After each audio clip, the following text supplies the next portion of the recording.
What is a polymer? I'm a material scientist, so while I'm using polymer, it is not irrelevant. Biological macromolecules are polymers. Okay? So then, what is a polymer? What does poly mean?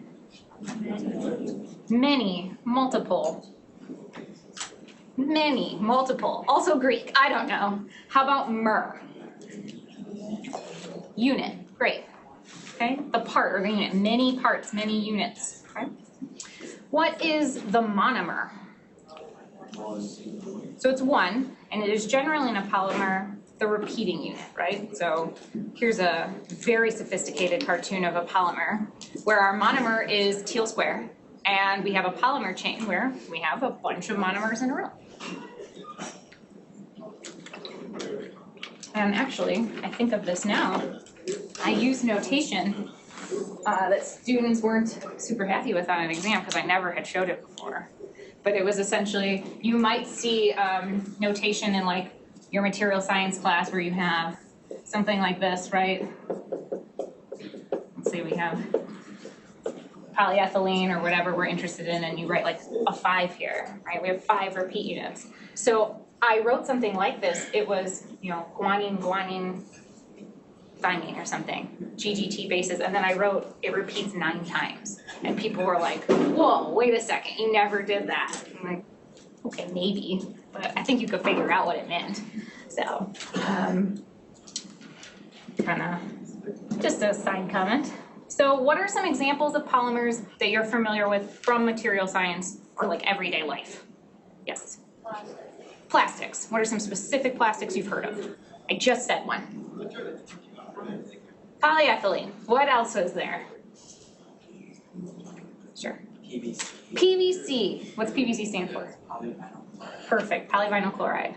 What other plastics have we heard of? Yes. Polystyrene. Polystyrene. Love it. Okay, so here we have polyethylene. Okay, and our repeat unit, our monomer here is our C2H4. If we sub 1 chlorine in, now we have PVC. If we sub a methyl group in, now we have polypropylene. Who knows what the substitute on one of the H's is for styrene? It's a benzene ring. It's a benzene ring, right? Or what is polytetrafluoroethylene? It's Teflon, and what does its repeat unit look like? All the H's, it's tetra, are fluorines now, right? Great. So, what are biological examples of polymers? Yes. Okay, so which part is the monomer? Monomer is amino acid. Great, and once it's in its polypeptide chain or its protein chain, it's a polymer. Okay? DNA, RNA, proteins, and the fourth one we mentioned, not lipids, we said, no macromolecules, glycans. Okay. So for each of these, what are the repeat units? So for DNA and RNA, what are the repeat units?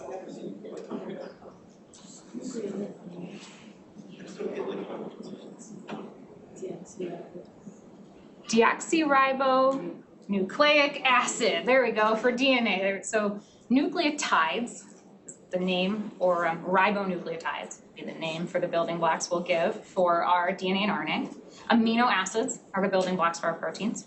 What are the building blocks for glycans? Or carbohydrates? Sugars, sugar rings, and all these sugars here. Okay, great. Building blocks, or the repeating units, or the monomer units, right? So comfortable with all that language. Okay, so the building blocks of DNA and RNA are the nucleotides, the amino acids, for our peptides or proteins. Sugars, such as glucose, would be the building block of our carbs or glycans. These are our biological polymers. Lipids are not. Okay? A, T, G, and C is obviously shorthand notation for adenine, cytosine, guanine, and thymine, or all the bases. There's more than just a base in a nucleotide. We may get to dissecting the structure. Okay, here's the phosphate, here's the sugar, and here's the base part. But for the purpose of writing the chain, we just write the base, right? We know how it's actually connected. We'll look at the bonds that actually connect our phosphodiester linkage, and then the base is attached on a glycosidic. We'll cover all that fun bonding. But when we want to write a chain, we can just write the base. For an amino acid, so shorthand, I might just start writing AAs to mean amino acids on slides. That's the shorthand there. And we have several, right? How many do we have? 20 different possible amino acids. And they all have a one letter notation. I don't have them memorized. Lysine's K, right? Whoever's in biochem. I don't remember them all. You don't need to remember them all. I'll give you a picture with them, okay?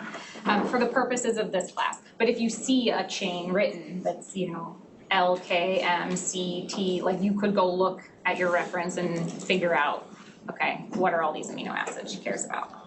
Like I said, the topic of this class is not sugars very much. That's what we'll talk about the least, but this could be glucose, galactose, fructose, and maybe they could alternate or be all the same all the way down. Things. Okay. So again, I'm saving. We will talk about lipids in detail. We'll talk about forming. Who's heard of a micelle or a vesicle? Most people, right? We'll talk about encapsulating drugs inside of these things, using sonication to form them. We'll talk about them, and we're going to save it for right after spring break when we can actually talk about the free energy changes associated with forming a vesicle or a micelle, rather than talking about it now and I just keep going like, don't think about free energy, don't think about free energy. I got sick of saying that, so we pushed it back, okay? But they also don't fall in our polymer chains. So interactions between the main biological macromolecules and lipids, I mean really all of these molecules, form the basis of biological function, right? So we want to understand what's going on within these, sort of the intra bonding, and then we also care about how they interact